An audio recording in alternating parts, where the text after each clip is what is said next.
Eu nunca imaginei que me casaria com um homem que já tinha uma filha adolescente. Sempre fui aquela mulher que sonhava com uma família começando do zero, com filhos que fossem nossos, uma casa nova, tudo do jeito mais tradicional possível.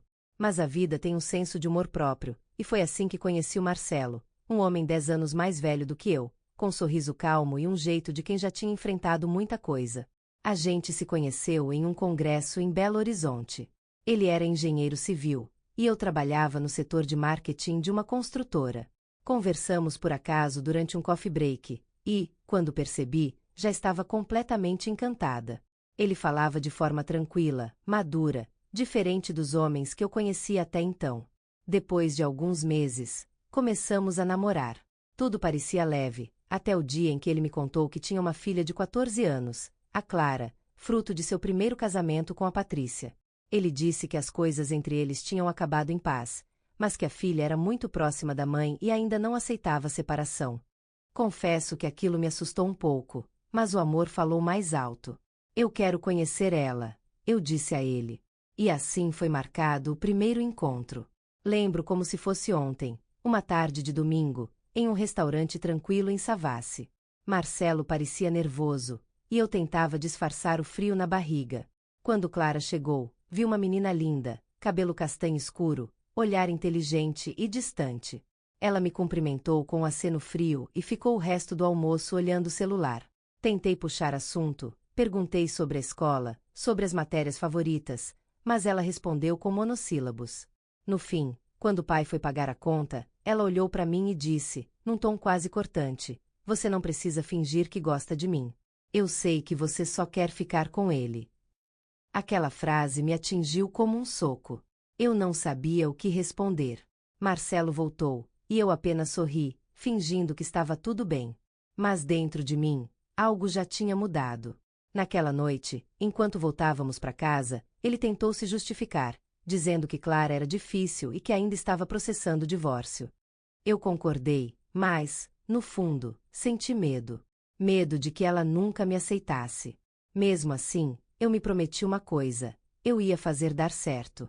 Eu ia mostrar para Clara que eu não queria roubar o lugar de ninguém, só queria fazer parte da vida deles. Com o tempo, eu e Marcelo nos casamos. O casamento foi simples, apenas para a família e alguns amigos próximos. Clara não quis ir. Disse que não acreditava mais em casamentos. Marcelo ficou arrasado, mas tentou disfarçar. Eu também. No fundo, eu sabia que aquilo não era apenas birra, era rejeição. Logo depois, Clara passou a passar os fins de semana em nossa casa. A primeira vez foi um desastre. Eu tinha preparado tudo com carinho, o quarto dela, uma sobremesa que ela gostava, até comprei um livro que ela queria ler. Mas, quando ela chegou, entrou direto no quarto e fechou a porta. Eu bati, com cuidado. "Clara, amor, quer ajuda para desfazer a mala?" "Não precisa", ela respondeu sem olhar para mim. Aquela resposta curta já dizia tudo. Eu respirei fundo e fui para a cozinha, tentando não chorar. Nos meses seguintes, tentei de tudo. Levei ela para fazer compras, ofereci carona para o colégio, perguntei sobre os projetos da escola, mas parecia que nada a agradava. Às vezes, eu via o olhar dela me medindo, como se estivesse me comparando com a mãe dela. Certa vez, ouvi ela falando com uma amiga ao telefone: "Minha madrasta é toda boazinha, mas eu sei que é falsidade. Ela só quer que meu pai goste mais dela." Aquela frase ficou ecoando na minha cabeça por dias. Marcelo, por outro lado, não sabia como agir. Ele dizia que o tempo resolveria tudo. Mas o tempo só parecia piorar as coisas. Um dia, Clara veio com uma tarefa da escola sobre projetos de sustentabilidade, e eu, por trabalhar com marketing, sabia exatamente como ajudá-la. Passei horas pesquisando, imprimindo materiais, ajudando a montar slides. Ela até parecia interessada, pela primeira vez. Ficamos até tarde montando cartaz, e, no final, ela sorriu discretamente. Mas, na semana seguinte, quando ela apresentou o trabalho, ouvi ela dizendo para a professora: "Quem fez tudo foi a minha mãe, eu só ajudei." Aquilo me destruiu. Eu sabia que não era por maldade, era por orgulho. Mas doeu. Naquela noite, Marcelo tentou me consolar. "Ela vai perceber, amor. Pode demorar, mas vai. E se não perceber nunca? Perguntei. E se eu estiver me esforçando por alguém que nunca vai me enxergar? Ele ficou em silêncio. Acho que, no fundo, ele também não sabia.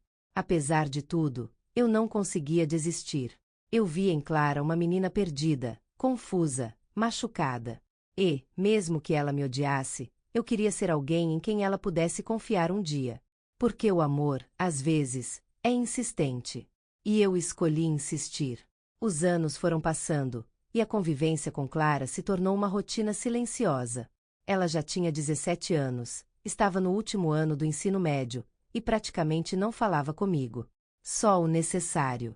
Eu acordava cedo, preparava o café, deixava a mesa posta, o pão de queijo que ela gostava, o suco natural, o café do jeito que o pai dela sempre fazia, e ela descia de fones no ouvido, pegava o copo, murmurava um obrigada quase inaudível e ia embora. Marcelo dizia que era coisa de adolescente. Mas eu sabia que não era só isso. Era resistência. Era um muro que ela mesma construiu e que eu, apesar de todos os esforços, não conseguia escalar. O que mais me doía era o contraste. Diante dos outros, Clara era simpática, educada, até charmosa. Eu via as pessoas elogiarem a filha madura e inteligente do meu marido, e só eu sabia o quanto aquele mesmo olhar podia ser cruel comigo quando estávamos sozinhas. Um dia, uma vizinha nova, a Lúcia, mãe de um colega da escola da Clara, veio conversar comigo. Sua filha é linda. Vocês se parecem até. Eu sorri, meio sem graça. Ela não é minha filha, é filha do meu marido. Ah, disse Lúcia, sem perceber o desconforto. Mas vocês parecem ter uma relação ótima, né? Eu apenas balancei a cabeça. Por dentro, aquela frase doía mais do que deveria. Mas o pior ainda estava por vir. Certa noite, Clara chegou tarde. Marcelo estava em viagem a trabalho, e eu a esperei preocupada. Quando ela entrou, o cheiro de álcool era inconfundível. Clara, você bebeu? E daí? Respondeu, jogando a bolsa no sofá. Você sabe que seu pai não gostaria de. Você não é minha mãe, gritou ela, me interrompendo, para de fingir que se importa. Aquilo foi como uma facada. Ela subiu pro quarto batendo a porta, e eu fiquei parada, sentindo as lágrimas descerem sem controle. Na manhã seguinte, deixei o café na mesa e fui trabalhar como se nada tivesse acontecido. Quando voltei, encontrei um bilhete dela. Desculpa por ontem. Não precisava se meter. Era o máximo de arrependimento que ela conseguia expressar. E, de algum jeito, aquilo bastou para eu continuar tentando. Mas, no fundo, algo dentro de mim estava cansando. Eu não queria ser a vilã da história, mas também não queria ser uma sombra na própria casa. Amar alguém que não te quer por perto é um tipo de solidão que ninguém te prepara para sentir. E mesmo assim, eu continuava cuidando dela. Foi no começo do ano seguinte que tudo mudou. Clara já tinha passado no vestibular, ia estudar arquitetura na UFMG, e, apesar de não admitir, eu via no olhar dela um brilho de orgulho. Eu estava genuinamente feliz por ela. Marcelo também. Tudo parecia finalmente entrando em um ritmo mais tranquilo. Até o dia em que o telefone tocou. Era uma tarde de terça-feira. Eu estava no trabalho quando vi o nome de Patrícia piscando na tela. Ela nunca me ligava, sempre fazia questão de se comunicar apenas com Marcelo. Atendi surpresa, e a voz do outro lado parecia trêmula. Oi. É a Júlia. É sobre a Clara. Meu coração gelou. O que aconteceu? Ela tá no hospital. Acidente de carro. Larguei tudo. Nem lembro direito do caminho até o hospital. Só lembro do som do meu coração batendo no ouvido. Quando cheguei, vi Patrícia sentada no corredor, chorando. Me aproximei com cuidado. Como ela tá? Quebrou o braço, algumas escoriações. Mas o médico disse que ela teve sorte. Eu respirei aliviada, mas logo percebi que algo não ia bem com Patrícia. Ela estava pálida, tremendo. Quer que eu te leve para casa? Ela balançou a cabeça. Eu não posso. Tenho consulta. Foi naquele momento que descobri, Patrícia estava doente. Câncer em estágio avançado, e ninguém sabia. Ela pediu para que eu não contasse a Marcelo ainda, e eu respeitei. Mas comecei a acompanhá-la nas consultas, levá-la a exames, ajudá-la com os remédios. Aos poucos, ela foi ficando mais fraca. Clara, no entanto, não sabia da gravidade. Achava que a mãe só estava um pouco cansada. E, talvez por isso, começou a passar mais tempo com ela, e menos conosco. Eu entendia. Mas, depois de algumas semanas, Patrícia piorou e precisou ser internada. Foi um domingo à noite quando recebi a ligação. Ela não resistiu. Fui eu quem deu a notícia para Clara. Ela me olhou com vazio no rosto, e por alguns segundos achei que fosse desmaiar. Você tá mentindo, sussurrou. Eu queria estar, Clara. Ela caiu no meu ombro, chorando como uma criança. E, pela primeira vez, ela me abraçou sem medo, sem raiva, sem distância.